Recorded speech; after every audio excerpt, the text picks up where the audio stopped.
Okay, so in this lecture, we will study the effects, application of Coulomb's law. Okay, so Coulomb's law का use करके कितने type के question से कितने type की profiling बन सकती है. सो प्रोफाइल वन जो फर्स्ट प्रोफाइल होती है बच्चों, उसमें दो तीन चार्ज दिए होते हैं और एक थर्ड चार्ज पे आपको नेट फोर्स पूछा हुआ होता है. सो इसमें पार्ट ए हो जाएगा. पार्ट ए कि यहाँ पे एक चार्ज है, सपोज Q1, एंड यहाँ पे Q2 चार्ज है और यहाँ पे Q3 चार्ज है. Suppose this is 2 metre in distance and that is 1 meter in distance.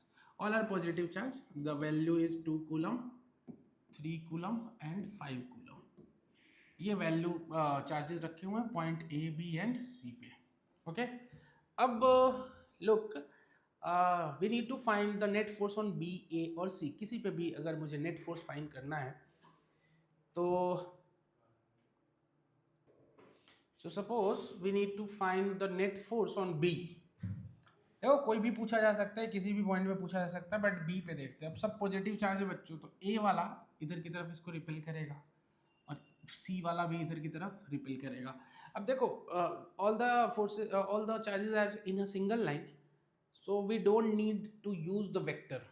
जब भी 2D की जरूरत पड़े तभी आप वेक्टर यूज करो, अदरवाइज आप अपने कंसेप्ट से यूज करो कि रिपल्शन किधर लगेगा, अट्रैक्शन किधर लगेगा, ये खुद से डिसाइड करो. तो आपका टाइम बचेगा. सो इस फोर्स को मैं बोलूंगा F B A, force on B due to A, और इसको बोलूंगा force on B due to C. So आपको दिख रहा है कि ये और ये होगा, तो आप इसको लिख सकते हो F B A is B A और बी के बीच, so K into 2 coulomb into 3 coulomb upon the distance between them, that is 2 square. और ये किधर लग रहा है? आई कैप में लग रहा है. So you can take this value. So it is 3k/2 I cap. K की वैल्यू हम हमेशा याद रखेंगे 9 into 10⁻⁹ newton metre square by coulomb square. तो ये हो गया F B due to C. जो होगा वो होगा आपका के. अब बी और सी के बीच तो 3 and 5 अपॉन 1 का स्क्वायर. और ये किधर लग रहा है? माइनस आई कैप में लग रहा है. ठीक है, so it will be 15k या -15 आई कैप आप लिख सकते हो. तो ऐसे आपको फोर्स लिख लेना होगा. और नेट फोर्स हमें चाहिए F net on B. So we have to write F B A plus F B C vector summation. और जब आप पुट करेंगे तो माइनस प्लस अपने आप आ जाएगा. 3k/2 I cap plus minus of 15k I cap. So यहाँ से बच्चों आप सॉल्व कर लोगे तो आ जाएगा कितना?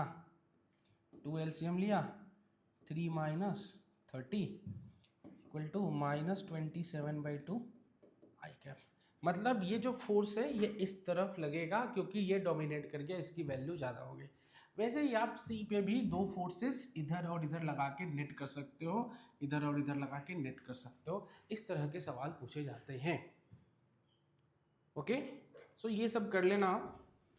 तो ये प्रोफाइल 1 का है. नेक्स्ट प्रोफाइल है जिसमें ट्रायंगल पे होगा चार्जेस. सपोज इस ट्रायंगल पे चार्ज है Q1, Q2 and Q3, A B and C. So आपको बी पे नेट फोर्स निकालना है. साइड्स मान लो कि ये इक्विलेटरल ट्रायंगल्स हैं ए, तो आपको net force, you need to find net force on B. So देखो, बी पे ए की वजह से इधर की तरफ एक फोर्स होगा which we call B A. इसके वजह से इधर की तरफ होगा which is called F B C. ये एंगल 60 है बच्चों, तो ये भी क्या होगा? 60 डिग्री होगा. अब एफ बी सी की वैल्यू, मैग्नीट्यूड की खाली बात करें अपन, तो के Q1 Q2 मान लो कि के Q1 Q2 सब बराबर है Q के, तो अपन को क्या लिख देंगे? A square. So it is nothing but KQ² / A². वैसे ही अगर एफ बी सी निकाला जाए तो ये भी होगा Q1 Q3 Q2 by a square. So it is KQ square by a square. Magnitude सिर्फ निकाल रहा हूँ मैं. अब ये दोनों क्या मैग्नीट्यूड देखो बच्चों इक्वल है. सपोज ये F है तो ये भी क्या होगा F. तो देखो आप बीचों बीच इसका F नेट होगा रिजल्टेंट. तो रिजल्टेंट निकालने के लिए आप यूज़ कर सकते हो F square plus 2FF cos 60 degree, जो हम लोग वेक्टर फॉर्म से निकालते हैं. दोनों के बीच एंगल 60 डिग्री है. तो आप मैग्नीट्यूड यहाँ से फाइंड कर सकते हो. That is F square plus 2F² into 1/2. cos 60 की वैल्यू होती है 1/2. So it is nothing but √3F. F की वैल्यू हमारी आई है √3KQ² बाई a². तो ये हो गई. लेकिन समटाइम्स दे आस्क कि ये क्वेश्चन जो है मुझे ये जो आंसर है इसको वेक्टर फॉर्म में रिप्रेजेंट करो. तो फिर आपको रिजोल्यूशन वगैरह तो थोड़ा सा आना चाहिए. अब जैसे ये निकाल लिया तो नेक्स्ट स्लाइड में देखते हैं कि ये वाला लाइन जो था ट्रायंगल का, एक लाइन ऐसे था ट्रायंगल, तो ये वाला जो लाइन था ये x एक्सिस था और ये वाला लाइन मान लो y एक्सिस है. और ये फोर्स हमारा आया हुआ है √3 टाइम्स F और ये बीच में आया मतलब 30 डिग्री पे है. तो इसका एक कंपोनेंट आप इधर ले लीजिए √3F cos 30 और एक कंपोनेंट इधर ले लीजिए √3F sin 30 डिग्री. और F नेट को आप ऐसे लिख सकते हैं F net equal to √3F cos 30 I cap plus √3F sin 30 minus J cap. So √3F को मैं साइड ले लेता हूँ तो यहाँ से आ जाएगा 1/2 I cap minus √3F into √3/2 J cap. अब यहाँ से अगर मैं √3F/2 ले लूँ कॉमन तो आ जाएगा I cap minus √3 of J cap.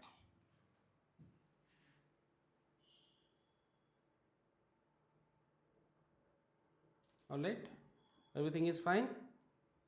Sorry, cos 30 की वैल्यू √3/2 होता है. सॉरी और ये हो जाएगा बच्चों 1/2. तो √3F/2 अगर मैं कॉमन लेता हूँ तो ये हो जाएगा √3 और सॉरी यहाँ पे हो जाएगा सिर्फ J कैप. ठीक है, cos 30 की वैल्यू √3/2 और sin 30 की वैल्यू 1/2. तो ये आपका फाइनल आंसर वेक्टर फॉर्म में हो जाएगा. आप ऐसे भी कर सकते हो और ये यूज़ करना बहुत इंपॉर्टेंट है. तो ये प्रोफाइल 2 टाइप का क्वेश्चन हो गया. आपको कुछ होमवर्क दे देता हूँ. क्वेश्चन जैसे there is a square, the side is a. यहाँ पे Q चार्ज है, यहाँ पे भी Q है, यहाँ पे भी Q है, यहाँ पे भी Q है. सो आपको इस P पॉइंट पे F net at P point आपको निकालना है वेक्टर फॉर्म में. पहला क्वेश्चन तो ये हो गया. ठीक है, नेक्स्ट क्वेश्चन इज कि ये स्क्वायर है, यहाँ पे भी Q चार्ज है बच्चों, Q चार्ज है और एक सेंटर पे भी Q चार्ज है. साइड सिमिलर है क्योंकि this is a square. Okay, and this is point P. अब आपको फाइंड करना है F net on point P. Magnitude भी निकाल दिया तो काम चल जाएगा, कोई दिक्कत नहीं है. मैं थोड़ा सा हिंट दे देता हूँ आपको इसमें कैसे करना है. देखिए, suppose this is A, B, C and O. देखो बच्चों, यहाँ पे ये FPC लगेगा, यहाँ पे ये FPA लगेगा, जो दोनों बराबर ही होगा. B के वजह से एक फोर्स इधर लगेगा, दैट इज कॉल्ड FPB. और इस O के वजह से भी एक इधर ही फोर्स लगेगा, that is called FPO. Right, तो इन दोनों का स्क्वायर तो इधर ही होगा ना, तो तीनों को जोड़ देना. ठीक है, तो ये आप यूज करके देखना और मुझे बताना क्या आंसर आ रहा है. ठीक है, तो ये 2 टाइप का प्रोफाइल हो गया. Third profile is profile number 3. Profile number 3. Profile number 3 ये होता है कि सपोज यहाँ पे कोई Q1 चार्ज है and here is Q2 charge and the distance between them is R. And आपसे पूछा जाता है कि where a third charge is placed where we can get the net force is zero. Net force is zero, या फिर बोलेंगे कि वो चार्ज इक्विलिब्रियम में रहे. ओके, सो एक चार्ज हम यहां रखते हैं, यहां पे क्यू चार्ज. क्वेश्चन ये है where a third charge placed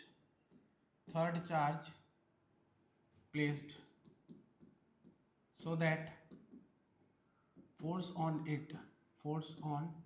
it is zero.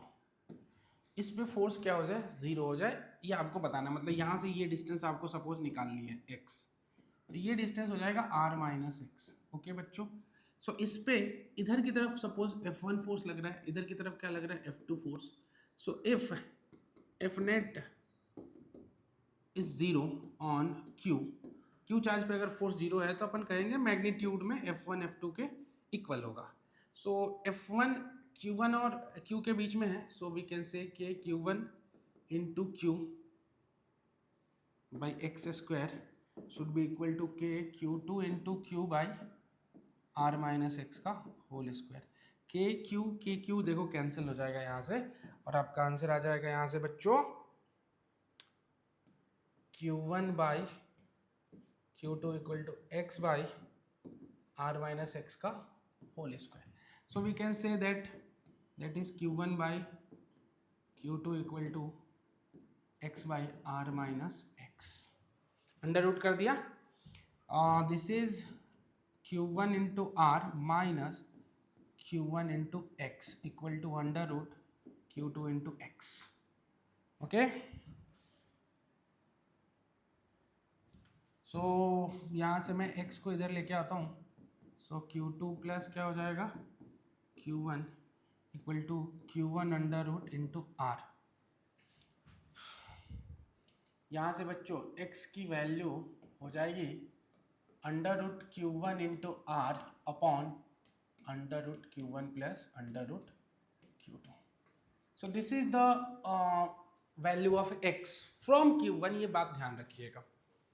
तो कभी भी अगर इस रिजल्ट को हमें यूज करना होगा तो ये हमें ध्यान रखना पड़ेगा कि जो है Q1 से ये डिस्टेंस ली हुई थी.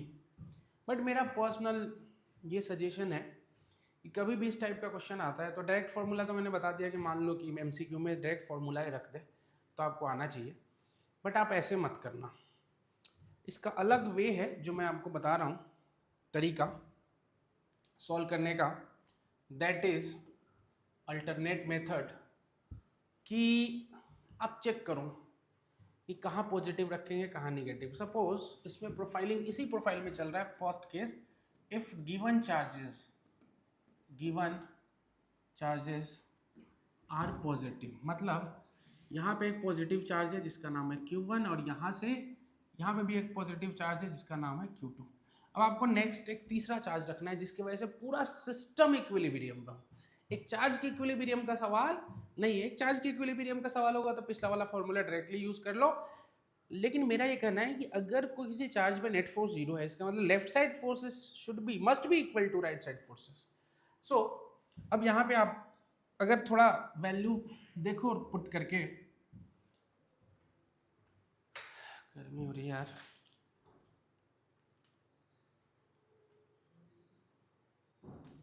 यस, अगर आप देखो थोड़ा वैल्यू पुट करके कि अगर मैं यहाँ पे माइनस चार्ज रख दूँ तो क्या होगा. तो देखो बच्चों, ये अट्रैक्ट करेगा और ये वाला रिपेल करेगा, ये भी अट्रैक्ट करेगा सॉरी, क्योंकि दोनों प्लस चार्ज है तो ये कभी इक्विलिब्रियम में नहीं रह पाएगा. तो इस साइड नहीं रख सकते और इस साइड नहीं रख सकते तो इस साइड भी नहीं रख सकते. तो कहीं ना कहीं हमें बीच में एक प्लस चार्ज रख के देखना होगा. तो प्लस चार्ज अगर मैं बीच में रखूँ तो इसके लिए देखो तो ये इधर रिपेल कर रहा है, ये इधर रिपेल कर रहा है, तो ये जीरो हो सकता है. इक्विलिब्रियम में ये चार्ज हो सकता है बीच वाला थर्ड चार्ज.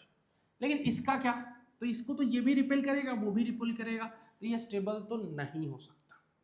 तो प्लस चार्ज बीच में हम नहीं रख सकते. हाँ, अगर सिर्फ इसकी बात होती कि एक चार्ज के इक्विलिब्रियम की तो ये सही केस था. अगर मैं माइनस चार्ज यहाँ प्लेस कर दूं, प्लस वाला अट्रैक्ट करेगा, ये भी अट्रैक्ट करेगा, यस ये इक्विलिब्रियम हो सकता है. इसके बारे में देखो, ये वाला इसको ये अट्रैक्ट करेगा माइनस वाला और प्लस वाला रिपेल करेगा तो ये भी इक्विलिब्रियम में आ जाएगा। ये वाला अट्रैक्ट करेगा ये रिपेल करेगा तो ये भी इक्विलिब्रियम में हो जाएगा। तो यहाँ से ये एक बात समझ आ गई कि अगर दो लाइक चार्जेस दिए हुए हैं जिनका साइन सेम है तो हमेशा अपोजिट चार्ज को उनके बीच रखिए। मतलब अगर हमारे पास माइनस और माइनस चार्ज गिवन है तो always place positive charge in between them. तो एक स्टेटमेंट हम की तरह हम इसको डॉक्यूमेंटेड कर सकते हैं कि हम इसको फ्यूचर में याद रखें कि if the given charges are of similar nature then place a opposite nature charge in between them. तो यहाँ पे दोनों प्रोफाइल खुल गया कि माइनस माइनस हो तो बीच में प्लस रखिए और प्लस प्लस हो तो बीच में माइनस रखिए। और this is for equilibrium of system, equilibrium of system.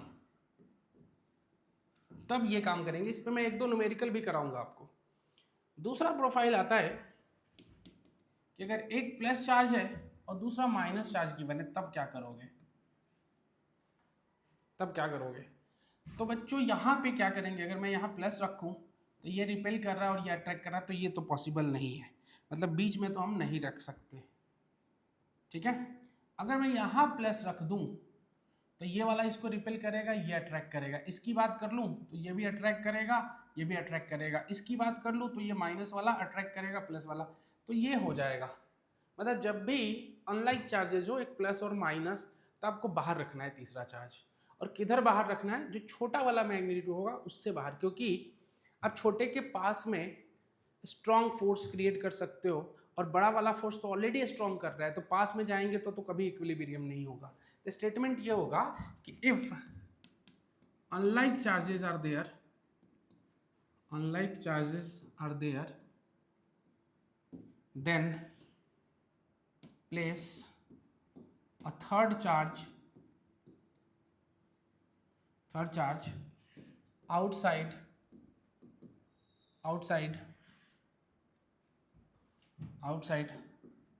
the charge which is smaller in magnitude and opposite to third charge। मतलब ये है बच्चों कि अगर ये 4 कूलम यहाँ पे रखा हुआ है और यहाँ पे -2 कूलम रखा हुआ है तो एक क्यू चार्ज हम यहाँ पे रखेंगे और ये क्यू चार्ज क्या होगा, प्लस होगा। प्लस क्यों होगा कि अगर देखो अगर ये माइनस होता बच्चों, माइनस होता तो ये रिपेल करता और ये क्या करता, अट्रैक्ट करता कि नहीं। कौन वाला, ये वाला अट्रैक्ट करेगा लेकिन ये वाला रिपेल कर देगा। प्लस रखेंगे तो ये वाला अट्रैक्ट करेगा और ये वाला रिपेल कर देगा। तो ये तो इक्विलिब्रियम में हर केस में होगा, लेकिन बाकी सबके भी इक्विलिब्रियम का देखना है ना हमें। तो ये माइनस ये अट्रैक्ट करेगा, ठीक है, और ये भी अट्रैक्ट करेगा, ठीक है। ये प्लस वाला रिपेल करेगा ये अट्रैक्ट करेगा तो हो जाता है। लेकिन अगर मैं यहाँ प्लस रखता, यहाँ माइनस रखता और यहाँ भी माइनस रखता तो इसको तो ये रिपेल करेगा और ये वाला अट्रैक्ट करेगा, बट इसको ये भी रिपेल करता ये अट्रैक्ट करता, तो ये इक्विलिब्रियम में नहीं आता। इसीलिए मैंने लॉज क्या बनाया कि जब भी एक प्लस और माइनस चार्ज होगा तो सबसे छोटा वाला जो मैग्नीट्यूड होगा ना उसके बाहर उसके अपोजिट नेचर का चार्ज हम रखेंगे, तो यहाँ पर प्लस चार्ज रखेंगे। सो this is the third profile and the final profile is based on vector laws। profile number 4 is कि if similar charges placed on corner of regular polygon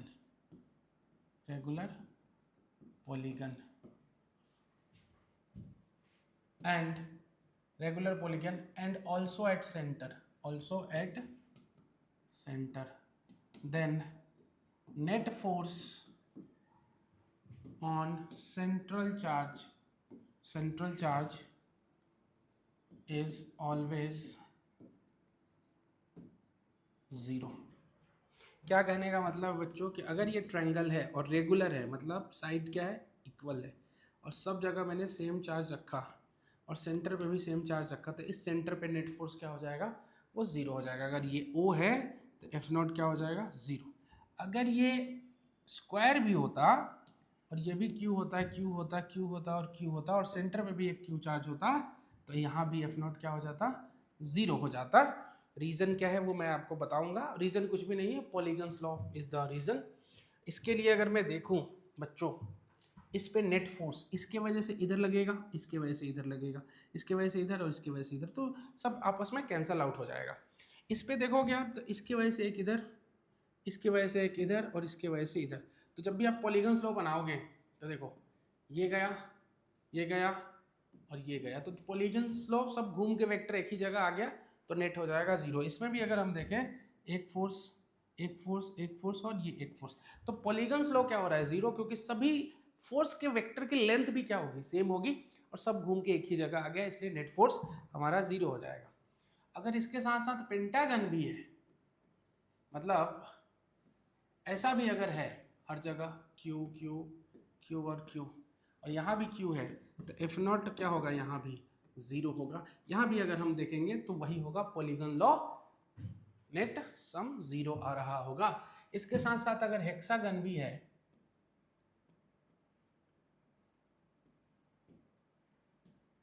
Q Q, तो यहाँ पे भी अगर सेंटर पे कोई charge रखा है O, तो ये भी क्या हो जाएगा, ज़ीरो। आप इसको इजीली देख पाओगे, इसमें कोई दिक्कत वाली बात है नहीं।